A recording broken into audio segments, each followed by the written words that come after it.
Welcome back दोस्तों। इस video में हम लोग बात करने वाले हैं कंडीशनल या टर्नरी ऑपरेटर के बारे में। और हम लोग का कुछ बेसिक पार्ट छूट गया था कंपेयरिंग डिफरेंट टाइप्स में, तो उसको भी हम लोग इसमें वीडियो में देख लेंगे।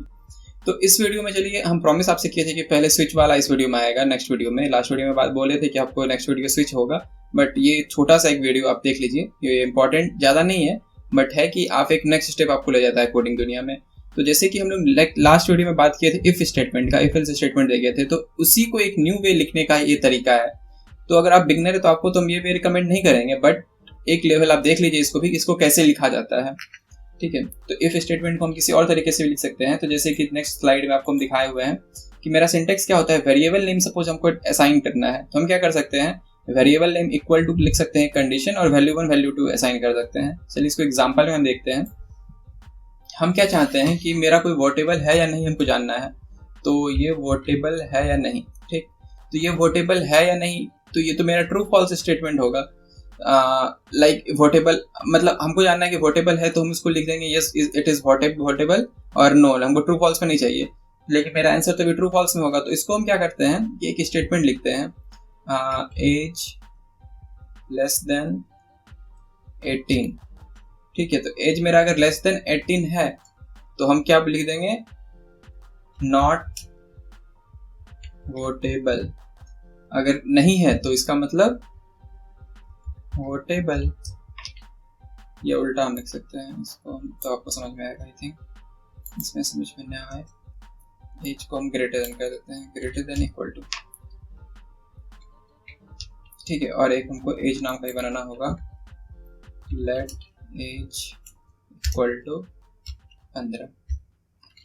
ठीक है, तो मेरा एज कितना दिया हुआ है, 15। हमको जानना है कि वोटेबल अगर ये है तो इसको हमको बोलना है कि यस वोटेबल, और नहीं है तो हमको बताना है कि नॉट वोटेबल है ये। ठीक है, इसमें हम क्या कर रहे हैं कि हमको ये बात जानना था, तो अब हम देखिए क्या होगा, थोड़ा सा स्मॉल।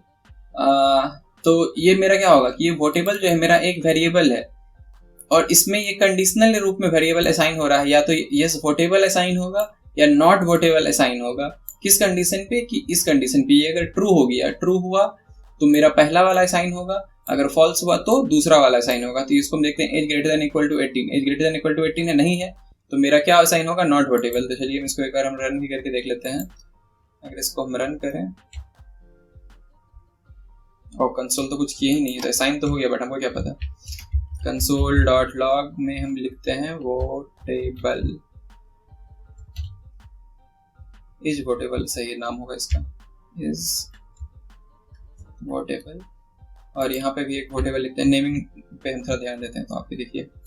और ये अगर हम इसको रन कराते हैं तो एरर कुछ आ गया, console dot log is votable is not a function. Okay, यहाँ पे तो किया ही नहीं, तो ये थोड़ा सा एरर था, इसको हम साफ कर देते हैं। और अगर आप रन करते हैं तो नॉट वोटेबल आ रहा है, क्योंकि इसका एज 15 है, तो मेरा क्या आ रहा है, नॉट वोटेबल। बट वही एज को अगर हम बढ़ा देते हैं, 19 कर देते हैं एज को, तो मेरा एज हो जाएगा ये वोटेबल। तो यहाँ पे हम वेरिएबल में वैल्यू असाइन कर रहे हैं डिपेंडिंग ऑन द कंडीशन।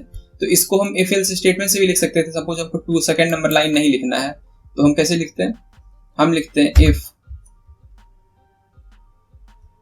यही चीज को, एज जो मेरा है, ठीक है, ये अगर ग्रेटर देन 18 है तो हम लिखते हैं is votable is equal to,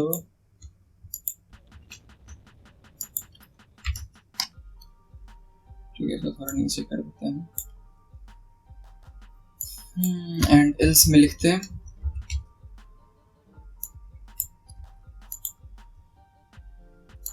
तो अगर आपको पुराना वे समझ में आ गया है तो देखिए कि आखिर हम किस स्टेटमेंट को उसके इक्वल लिखे हैं। तो मेरा सेकेंड लाइन जो है ये मेरा इक्वल है 3, 4, 5, 6, 7 के बारे जैसा है।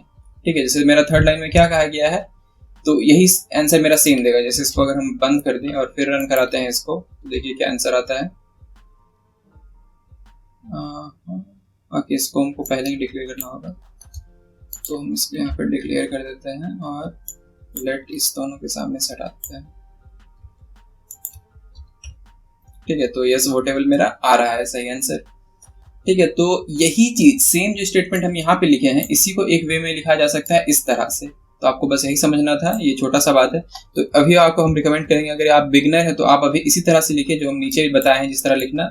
बट अगर आप बिगनर नहीं है, आप दोबारा इसको जस्ट जावास्क्रिप्ट को देख रहे हैं, तो ये तरह लिखना शुरू कर दीजिए, क्योंकि ये बेस्ट है लिखना। लोग को अब यही अच्छा लग रहा है और सिंपल भी लग रहा है। आई थिंक अगर जब आपको प्रैक्टिस हो जाएगा तो आपको ये थर्ड लाइन ही सिंपल लगेगा, आपको लगेगा कौन इतना लिखेगा, ये सिंपली इस तरह लिख दो, ठीक है। तो अगर आप बिगिनर है तो अभी तो आप इस तरह लिखिए, क्योंकि आपको समझना होगा कि ब्लॉक के अंदर का कोड चल रहा है, ये सब बात। बट अगर आप बिगिनर नहीं है तो आप ये वाला लाइन लिखिए। सिमिलरली नेक्स्ट बात जो हम कहने वाले हैं वो भी इसी टाइप का है। तो जैसे कि हम लोग बात किए थे double equal to triple equal to के बारे में, ठीक है। तो डबल इक्वल टू में क्या हो रहा था कि टाइप चेक नहीं हो रहा था और ट्रिपल इक्वल टू में टाइप भी चेक हो रहा था। तो यहाँ पे हम लोग डबल इक्वल टू में बात करेंगे, लेकिन इसमें कुछ कुछ बात है जो कि इंपॉर्टेंट है। तो देखिए कंपेयरिंग डिफरेंट टाइप में हम लोग यहाँ बात कर रहे हैं। तो जैसे कि हम कंपेयर करेंगे 2 को लेस देन इक्वल टू 12 का, तो 2 मेरा less than equal to 12 less than है 12 के, तो ये मेरा क्या आएगा ट्रू। लेकिन अगर हम कहेंगे 2 मेरा क्या less than equal to string में 12 है, तो भी मेरा क्या आंसर आएगा ट्रू ही। बट यहाँ पे रीजन समझने का बात है, जो कि यहाँ नीचे समझने का बात है। तो जब हम 2 को भी स्ट्रिंग बना देते हैं, ठीक है, और हम तब 12 को भी स्ट्रिंग बना देते हैं, तब हम पूछते हैं क्या मेरा 2 लेस देन 12, तो मेरा फॉल्स होता है। तो हमको बिहाइंड द सीन समझना पड़ेगा कि आखिर बिहाइंड द सीन्स क्यों हो रहा है, क्या हो रहा है। तो बिहाइंड द सीन्स क्या हो रहा है कि जब मेरा एक नंबर रहता है पहला वाला, तो फिर मेरा ये जावास्क्रिप्ट क्या समझता है कि मेरा स्ट्रिंग दूसरा वाला जो है उसको भी नंबर कंसीडर कर लेता है। तो 12 को नंबर कंसीडर किया और नंबर कंसीडर करके बोला हाँ छोटा है। बट थर्ड केस में देखिए क्या हुआ। तो थर्ड केस बहुत इंपॉर्टेंट है। थर्ड केस में मेरा क्या हुआ, 2 को पूछ रहा है less than equal to John है। तो जावास्क्रिप्ट यहाँ पे क्या एक्सपेक्ट कर रहा था, जावास्क्रिप्ट तो एक्सपेक्ट कर रहा था कोई नंबर हो, बट स्ट्रिंग के अंदर भी इसको नंबर नहीं मिला। तो जब भी ये केस होता है तो नॉन टर्मिनेटिव केस आता है, तो जावास्क्रिप्ट क्या कर देता है, उस स्ट्रिंग को कन्वर्ट कर देता है NaN में। NaN का मतलब होता है नॉट ए नंबर। और जब हमको एम्प्टी स्ट्रिंग मिलता है, सपोज यहाँ पे जॉन ना होके हम यहाँ पे कर देते हैं एम्प्टी स्ट्रिंग, मतलब नल स्ट्रिंग कर देते हैं, तो फिर इसको क्या कर देता है 0 में कन्वर्ट कर देता है। तो अगर आप पूछिएगा 2 लेस देन है 0, तो आंसर क्या आएगा फॉल्स। बट पूछिएगा -1 लेस देन है जॉन, तो 0 सॉरी ये एम्प्टी स्ट्रिंग, तो आ जाएगा आंसर ट्रू, ठीक है। तो यहाँ पे यही चीज देखिए कि क्या हो रहा है कि अब इस केस में जब NaN आता है तो हमेशा आंसर फॉल्स होता है, चाहे कुछ भी आंसर हो। जैसे कि हम पूछ रहे हैं 2 लेस देन जॉन है तो भी फॉल्स आया, 2 ग्रेटर देन जॉन है तो भी मेरा फॉल्स आया, क्योंकि यहाँ पे NaN हो जा रहा है बार बार। ये 2 इक्वल टू जॉन है तो भी फॉल्स आया। तो ये तीनों केस मेरा फॉल्स आ रहा है, क्योंकि ये मेरा NaN हो जा रहा है जॉन, ठीक है। जॉन क्योंकि नंबर है ही नहीं, तो स्ट्रिंग कोई नंबर में कन्वर्ट करना चाह रहा है तो भी नहीं कर पा रहा है। अब बात आता है कि अगर मेरा दोनों स्ट्रिंग हो तो क्या होगा। तो 2 हम बोल रहे हैं लेस देन 12 है, तो ये मेरा फॉल्स हुआ। तो सही आपको तो लगेगा यहाँ बिल्कुल सही कर रहा है। लेकिन जब आप 2 को पूछिएगा कि क्या मेरा 2 ग्रेटर देन इक्वल टू 12 है, तो ये मेरा ट्रू हो जा रहा है। तो अब रीजन है ये ट्रू क्यों हो गया। तो होता क्या है कि जब इसको हम कन्वर्ट कर रहे हैं 1 को, तो ये सिर्फ 1 को देख रहा है, ठीक है, ग्रेटर देन के चेक करने के। जैसे कि यहाँ पे 12 को चेक किया टोटल, लेकिन इस चेक कर में यहाँ पे सिर्फ 1 को चेक किया।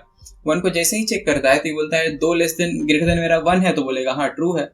तो यही चीज है कि कुछ ना कुछ आपको एरर दे ही देगा। जैसे 2 इक्वल टू हम बोले हैं 12, तो ये मेरा फॉल्स आई है क्योंकि 1 को चेक किया था। तो यही सब कुछ छोटा छोटा बात है जो हम लोग को ध्यान में रखना है, ठीक है। केस सेंसिटिव का ये भी कुछ ज्यादा इंपॉर्टेंट नहीं है अगर आप बिगिनर लेवल पे हो। बट अगर आप बिगिनर से एक स्टेप आगे बढ़ चुके हो, आपको समझ में आने लग गया है मेरा पुराना वीडियोस, तो फिर आपको ये सब बातें समझना चाहिए। ओके, ये सब छोटा छोटा बात है, मे बी क्वेश्चन में पूछ सकता है। तो इसके लिए ही चीज होता है कि हम लोग क्या करते हैं, इसको अच्छे से जानने के लिए हम लोग चेक करते हैं इज NaN कि अगर वो क्या नॉट ए नंबर है, तो फिर हम उसको पहले ही बता देते हैं कि इनपुट जो है आपका नंबर ही नहीं है। सपोज करिए कि आप वहाँ पे इनपुट डालने के लिए कहा जा रहा है कैलकुलेटर में, बट वहाँ पे हम ABCD डाल दे रहे हैं, तो हम इज NaN से चेक कर लेते हैं। ये आपको हम नेक्स्ट वीडियो में आगे से और अच्छे से समझाएंगे। तो इसी तरह प्रॉपर रिजल्ट के लिए हम लोग इस तरह का सिंटेक्स लिखते हैं। ये आपको एक एग्जाम्पल हम समझाए हैं। तो ये था एक छोटा सा बेसिक वीडियो जो कि हमारा पुराना छूट गया था। अब नेक्स्ट वीडियो में हम लोग स्विच स्टेटमेंट एज प्रॉमिस हम लोग पक्का देखेंगे, इस बार नहीं छूटेगा।